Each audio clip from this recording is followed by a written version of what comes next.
Welcome back to your weekly market recap. This week, one headline flipped the mood in a hurry. On Friday, February 20th, a major U.S. court ruling overturned sweeping tariffs, and investors treated it like a pressure valve releasing. The logic was simple: fewer tariffs can mean less disruption for global trade, and potentially less inflation coming from imported goods. Stocks jumped on the day in the US, Europe followed, and the dollar eased as traders rotated back into risk. It was a reminder that policy surprises can move markets as fast as any economic report. Why did this ruling matter so much? Tariffs are not just a trade story, they're a cost story. When big levies hang over supply chains, companies and consumers start pricing in higher input costs and more uncertainty about future demand. Once the court took the broad package off the table, markets quickly trimmed that uncertainty premium. Cyclical sectors and exporters led, while safe haven demand cooled and the dollar softened. The big caveat is that trade policy can return through other legal routes, so the relief is real but not final. From a market structure angle, this looked like a classic risk-on rotation. Buyers moved into equity benchmarks across regions, especially the parts of the market that benefit from smoother cross-border flows. At the same time, the currency move hinted at slightly easier global financial conditions with less immediate fear of tariff-driven inflation. The message was clear: trade headlines were back in the driver's seat. Going into the next week, the question is whether that upbeat tone can stick once the focus shifts back to hard data. Even with tariffs in flux, investors still need growth and inflation to cooperate. Next, we will hit the US numbers that shape the bigger macro debate. After the trade headline bounce, the US numbers brought a reality check. On Friday, February 20th, a delayed batch of data showed fourth quarter 2025 real GDP growth slowed to a 1.4% annualized pace. The earlier federal shutdown was cited as a major drag, mainly through weaker government spending. In the same release, the PCE inflation gauge for December was reported at 2.9%. That combination left markets balancing softer growth against inflation that still sits above target clearly. Investors had been hoping slower growth would open the door to easier policy. But with PCE inflation still at 2.9%, it is hard to declare victory on prices. PCE is the inflation gauge the Fed watches closely, and being above target keeps rate cut timing uncertain. So the story turned into a push-pull. Weaker GDP argues for relief, while sticky inflation argues for patience. That kind of mix can widen swings across stocks, bonds, and the dollar, and it tests the soft landing narrative. The growth print is what grabbed attention: 1.4% annualized for Q4, a clear step down from the previous quarter. When that number drops, traders tend to trim forecasts for demand-sensitive sectors and become more cautious on earnings breadth. It also raises the question of how much slack the economy really has after the shutdown shock.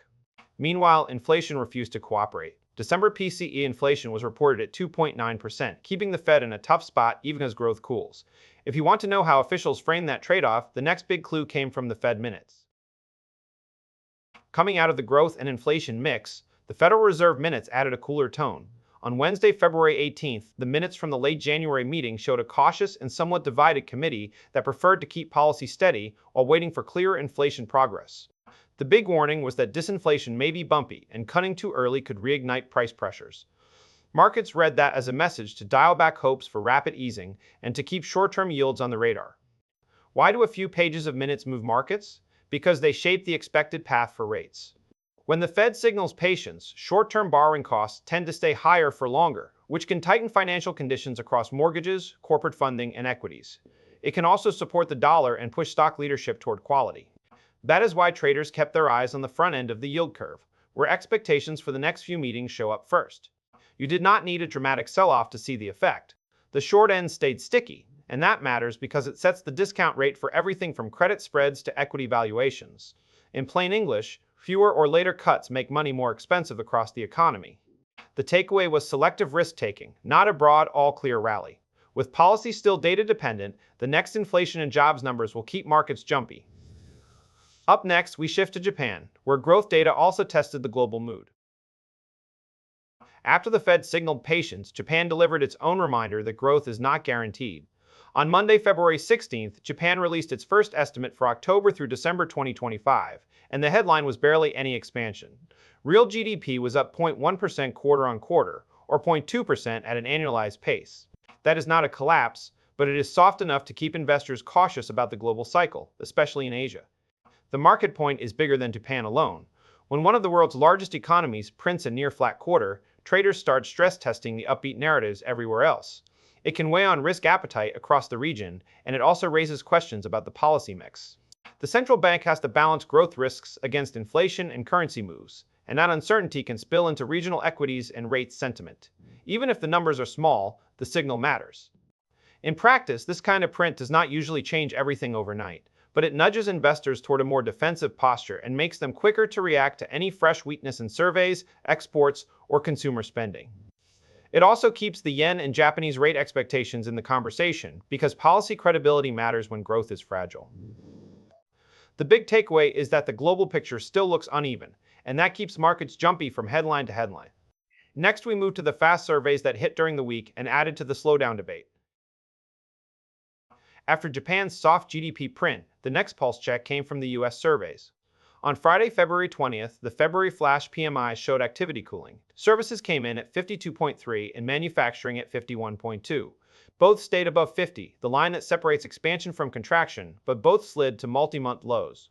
The commentary pointed to weather disruption and fresh tariff uncertainty, and that was enough to keep growth nerves alive. PMIs matter because they are fast, early signals of how companies are actually feeling. Think of them as a real-time temperature check.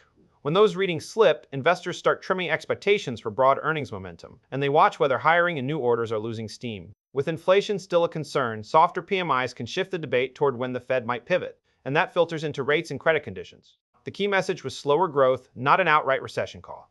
But it encouraged a slightly more defensive tone, with markets favoring steadier cash flows while keeping an eye on whether cooling demand arrives before inflation fully settles. By week's end, traders had another sign: the engine is easing, even if it is not stalling. Next, we head to the UK, where a burst of data offered a very different read on momentum. To close the week, the UK delivered the upbeat surprise.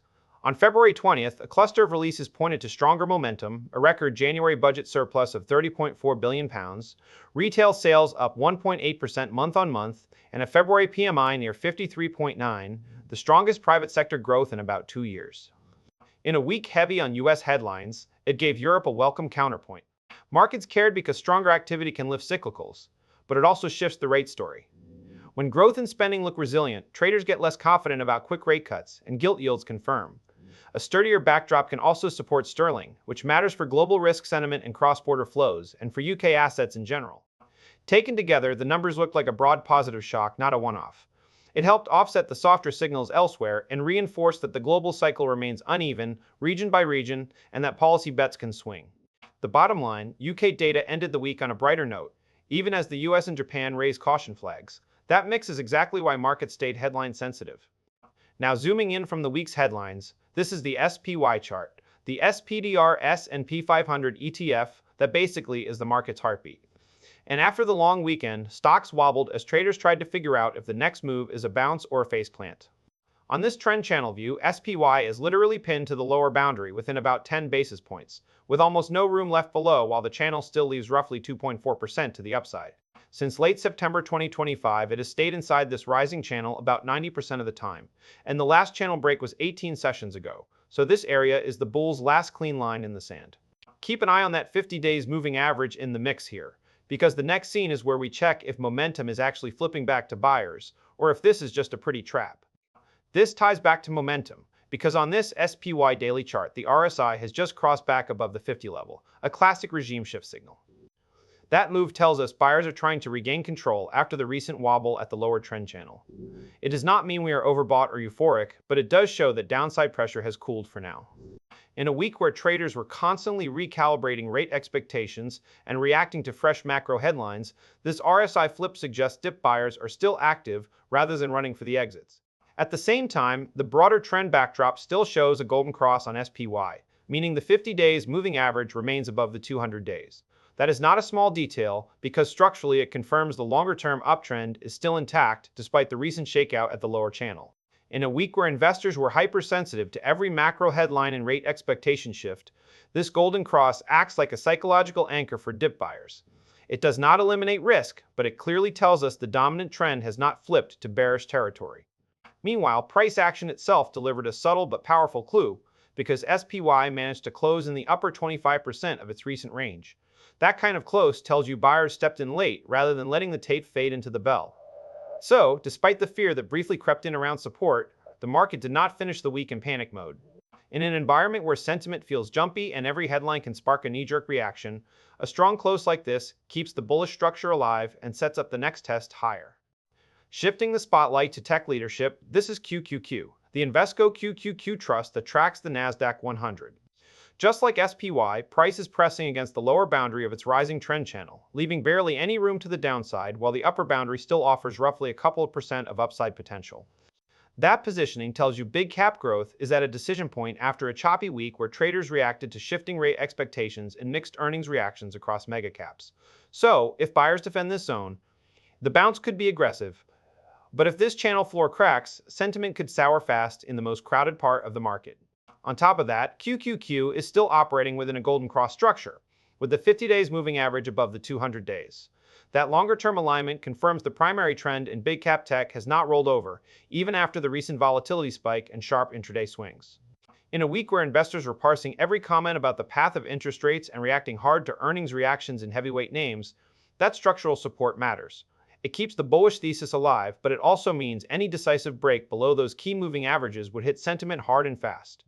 Meanwhile, QQQ also managed to close in the upper 25% of its recent range, even after testing that lower channel support. That kind of finish shows buyers were not hiding, they were stepping in late and defending the tape. So, despite all the nervous chatter around rates and stretched valuations in big cap tech, the Nasdaq 100 did not end the week in breakdown mode. It keeps the pressure on bears to actually prove weakness instead of just talking about it. Turning to the broader risk trade, this is IWM, the iShares Russell 2000 ETF that tracks US small caps. The chart shows a clear consecutive green streak, meaning buyers have been stepping in session after session without giving bears much breathing room. That kind of persistent bid in small caps usually reflects improving risk appetite rather than defensive positioning. So, while large cap tech is fighting at key support, the strength in the Russell 2000 hints that under the surface investors are still willing to take on risk, which keeps the overall bullish narrative alive even if it feels fragile. Building on that strength, the IWM RSI is now shifting into a bullish range, holding above the midline instead of slipping back into bearish territory. That range shift tells us momentum in small caps is not just a one-day wonder, it is structurally improving.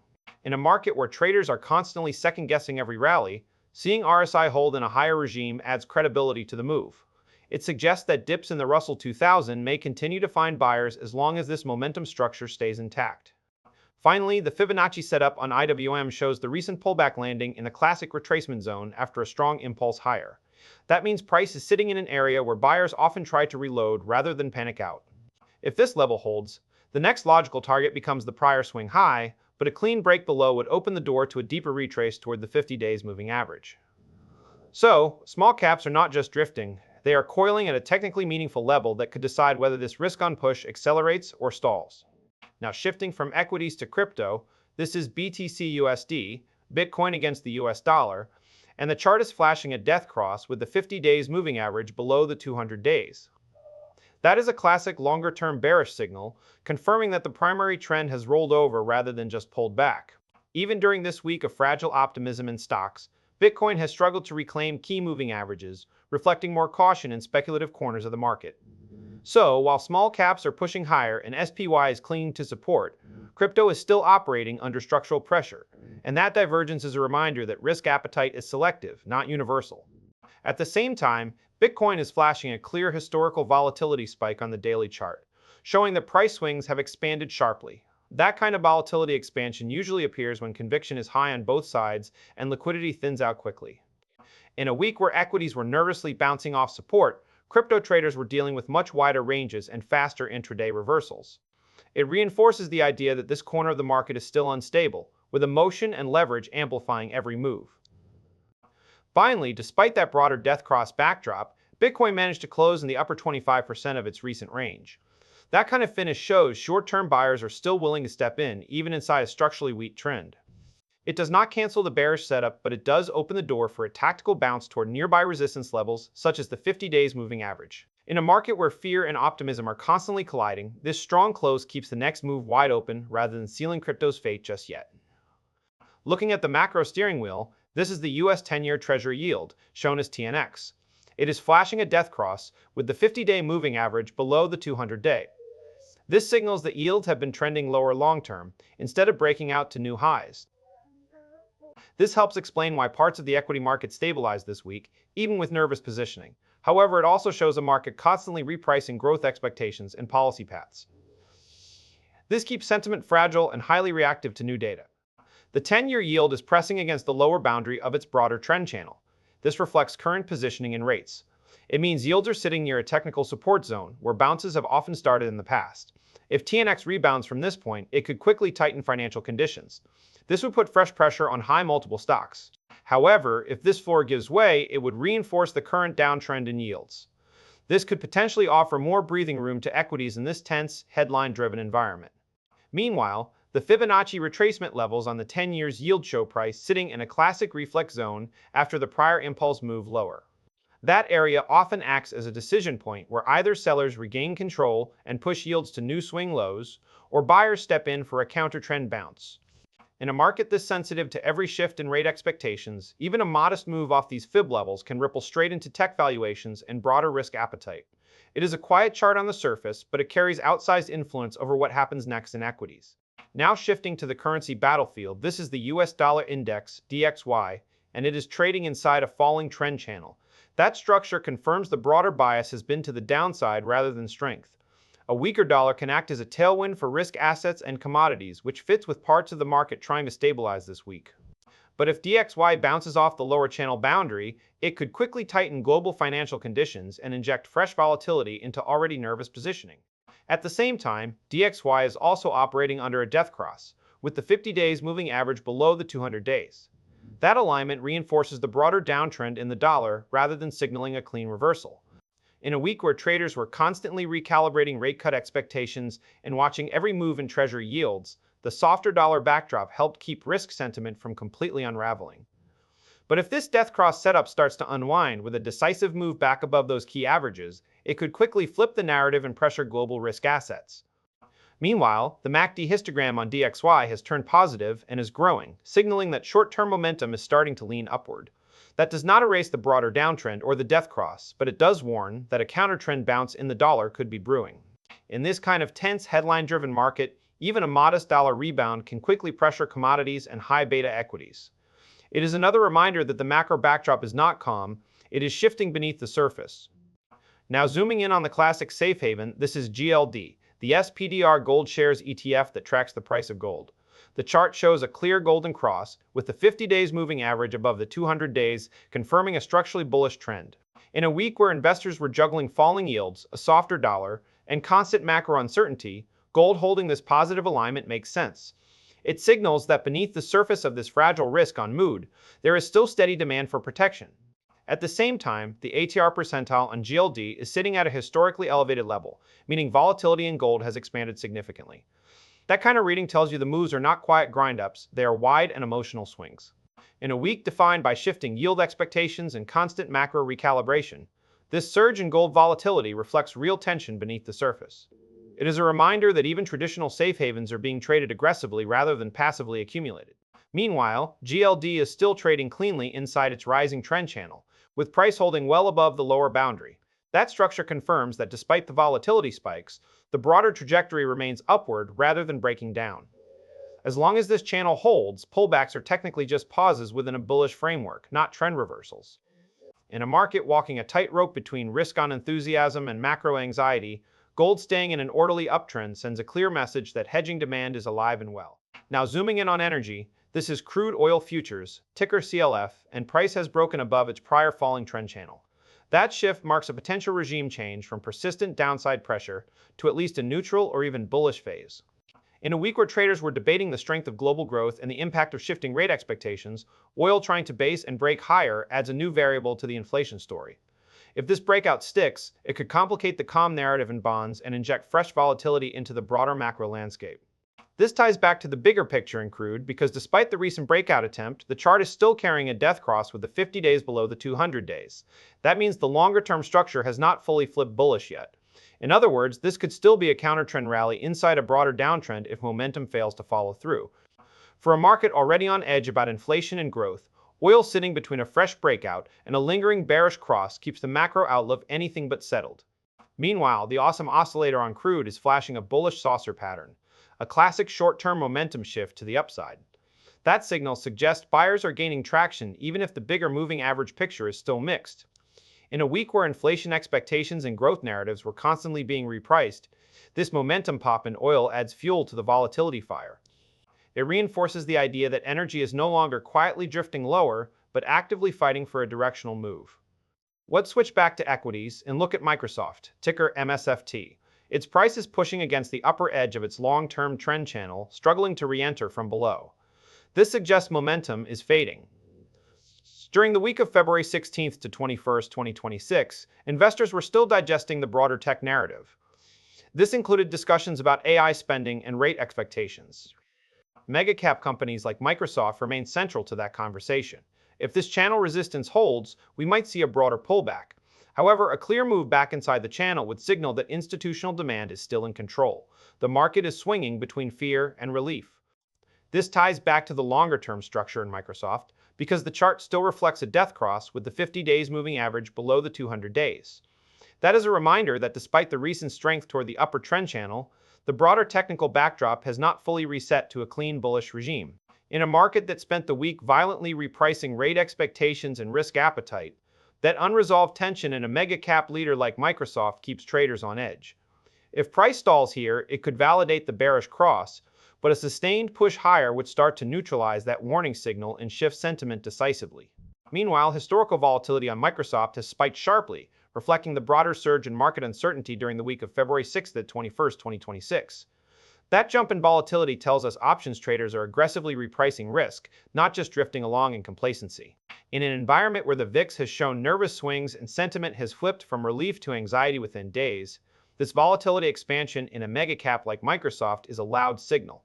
It means even the strongest names are no longer trading in calm waters, but are being pulled into the same emotional cross-currents driving the entire market. Now zooming in on Alphabet, ticker Google, the chart is flashing a bearish RSI divergence, with price pushing higher while momentum fails to confirm. That kind of setup often signals that buying pressure is fading beneath the surface, even if headlines still sound optimistic. During the week of February 16th to 21st, 2026, mega-cap tech remains sensitive to shifting rate expectations and broader risk sentiment, and divergences like this tend to show up near emotional extremes. If this momentum gap continues, it could open the door to a sharper pullback, especially in a market already rattled by volatility spikes and fragile confidence. Considering Alphabet's recent price action, the chart also shows a bullish conviction day, marked by a strong upside range and follow-through. This kind of session signals aggressive institutional buying, which stepped in despite the earlier bearish RSI divergence. In a week where traders were whipsawed by volatility spikes and rapid sentiment shifts, a conviction move like this stands out as a bold statement. It suggests that even in a fragile macro backdrop, dip buyers are still willing to defend key tech leaders, keeping the tug-of-war between fear and renewed optimism alive. Meanwhile, the stochastic oscillator on Alphabet has just exited oversold territory, signaling that short-term selling pressure may be fading. That shift often marks the early phase of a rebound as momentum begins to turn back up. In a week defined by sharp swings in sentiment and visible stress in volatility gauges, this kind of technical reset keeps hope alive for bulls. But in such a fragile environment, even a constructive signal like this needs confirmation, because one negative macro headline could quickly drag momentum back down. Now zooming in on Amazon, ticker AMZN, the chart shows price pushing up toward the upper boundary of its long-term trend channel. That places the stock at a critical technical crossroads where breakouts can ignite momentum or rejections can trigger sharp pullbacks. During the week of February 16th to 21st, 2026, broader market volatility and shifting rate expectations kept pressure on growth names, and Amazon has not been immune to those cross-currents. If buyers manage to force a sustained move above this channel, it would signal a regime shift back toward bullish control, but failure here could quickly feed into the nervous tone that has been building across equities. Let's look at Amazon's overall technical structure. The chart shows a golden cross, with the 50-day moving average climbing above the 200-day average. This crossover is a classic long-term bullish signal, often marking the start of a stronger trend phase. This week, with volatility spikes and macro uncertainty keeping traders on edge, a golden cross in a major stock like Amazon offers a powerful countermessage to the fear building elsewhere. If momentum continues to build above this level, it could help stabilize sentiment, but any failure would make that bullish signal look painfully premature. Meanwhile, Amazon has triggered an inside day breakout to the upside, a short-term pattern that often signals expansion after compression. That kind of move shows buyers stepping in decisively after a brief pause in volatility. In a week where the broader market was whipped around by sharp sentiment swings and visible stress and volatility measures, this breakout adds fuel to the bullish narrative building under the surface. If follow-through holds above the breakout level, it could accelerate momentum quickly, but in such a fragile environment, failed breakouts can unwind just as fast. Nvidia is operating in a healthy golden cross environment, with the 50 days moving average above the 200 days for 164 days and both averages rising. Price is roughly 9.6% above the 200 days, which confirms that the long-term trend structure is still firmly bullish. That backdrop matters in a volatile week, because it tells you the primary trend is intact even if short-term pressure builds. Momentum, however, has cooled off. The awesome oscillator has crossed below zero, signaling that short-term momentum has flipped bearish.